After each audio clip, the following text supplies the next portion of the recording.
اس وقت تو صورتحال امت مسلمہ میں بچوں بچیوں میں نوجوانوں میں میوزک بج رہا ہے اور گانے بج رہے ہیں گاڑیوں میں. تیرے نبی علیہ الصلوۃ والسلام تجھے یاد نہیں آتے؟ ان سے اتنا پیار بھی نہیں ہے کہ تو اپنے کانوں کو پاک رکھے، اپنی زبانوں کو پاک رکھے، اپنی فضا کو پاک رکھے، اپنے آپ کو صاف ستھرا رکھے. پوری فضا میں آلودگی ہی آلودگی ہے. پوری فضا میں جو گانا بجتا ہے اللہ کی لعنت اترتی ہے. اور میرے محبوب صلی اللہ علیہ وسلم نے فرمایا جس کو گانا سنتے ہوئے موت آئے اس کی نماز جنازہ مت پڑھو. یہ شیطان کی آواز ہے، شیطنت ہے. میرے نبی علیہ الصلوۃ والسلام نے فرمایا میں گانے بجانے کے آلات کو توڑنے آیا ہوں. اور اسکولوں میں، بعض اسکولوں میں، سب میں نہیں، اس کی مشق کرائی جاتی ہے ناچ گانے کی. کچھ سمجھ اللہ سے مانگنی چاہیے. یہ جو بے ہوشی ہے یہ خطرناک ہے. جو آنکھیں بند کر کے ہم بہ رہے ہیں، سیلاب میں بہ رہے ہیں، کچھ پتہ نہیں ہے. اتنا پتہ ہے کہ اس اسکول کی فیس زیادہ ہے، اتنا پتہ ہے کہ اس میں آدمی اچھی طرح اسلام سے خارج ہو جاتا ہے، اس میں داخل ہوتا ہے تو اسلام سے پورا خارج ہو جاتا ہے. ہماری دوڑ ادھر لگی ہوئی ہے.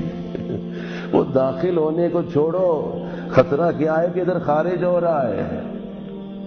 میں نے عرض کیا ہے آج میری صحت ٹھیک نہیں، درد سر شدید ہے، اس لیے اتنا ہی عرض کر سکتا ہوں، اتنا ہی عرض کر سکتا ہوں. آواز تو پہنچ رہی ہے نا؟ داخل ہونے کو چھوڑو، یہ دیکھو خارج ہو گیا ہے، خارج ہو گیا ہے. مت کیجیے اس طرح، مت کیجیے. نقصان اپنا ہے، بربادی اپنی ہے. میرے رب کا کوئی نقصان نہیں، میرے نبی علیہ السلام کا کوئی نقصان نہیں ہے. دکھ ضرور ہے میرے آقا، خفا ضرور ہیں، ہم سے ناراض ضرور ہیں، لیکن نقصان اپنا ہم کر رہے ہیں اللہ کے لیے. یہ سوچو کس سے جوڑتے ہو، کس سے توڑتے ہو. بڑی بڑی چھتریاں، مجھے نام نہیں آتا، بڑی بڑی چھتریاں سر کے اوپر نہیں گھر کے اوپر. ایک چھتری ہوتی ہے نا سر کے اوپر، ایک ہوتی ہے گھر کے اوپر. یہ بتا رہی ہے اے اللہ روضہ اقدس پہ اپنے نبی علیہ السلام کو یہ ہمارا پیغام دے دے کہ ہم نے یہ کنیکشن لے کر تیری ذات سے پیار کا کنیکشن توڑ دیا ہے. یہ گھر اب تیرے نبی کی امتی کا گھر نہیں رہا ہے. آدھا تیتر آدھا بٹیر تو نہیں چلتا ہے. یہ دھوکے کسی اور کو دینا، میرے نبی علیہ السلام کو کوئی دھوکہ نہیں دے سکتا ہے، اپنے آپ کو دھوکہ دے گا. یہ کس کا کنیکشن ہے؟ کبھی پتا چلا کہ اس کو لیتے ہوئے کون سا کنیکشن توڑنا پڑتا ہے؟ یہ سر کے بال جو وبال بنے ہیں، کافروں ہندوؤں کی طرح، دشمنوں کی طرح، جانوروں کی طرح، جو سر کو رگڑ رگڑ کے بیکار کیا ہے، اوپر نیچے سے، دائیں بائیں سے، ادھر سے مونڈا ہوا، ادھر سے چوٹیاں رکھی ہوئی ہیں. آپ کو پتا ہے وہ نائی وہ یہ سر کے بالوں کو بعد میں کاٹتا ہے، تیرا رشتہ تیرے نبی سے پہلے کاٹتا ہے. تیرے پاس کوئی نمونہ نہیں ہے، کوئی نمونہ میرے نبی علیہ السلام کا نہیں ہے. ربیع الاول تجھے جھنجھوڑ رہا ہے، ربیع الاول تجھے پکار رہا ہے، اور تیری اس گمراہی پہ ربیع الاول چیخ رہا ہے، چلا رہا ہے.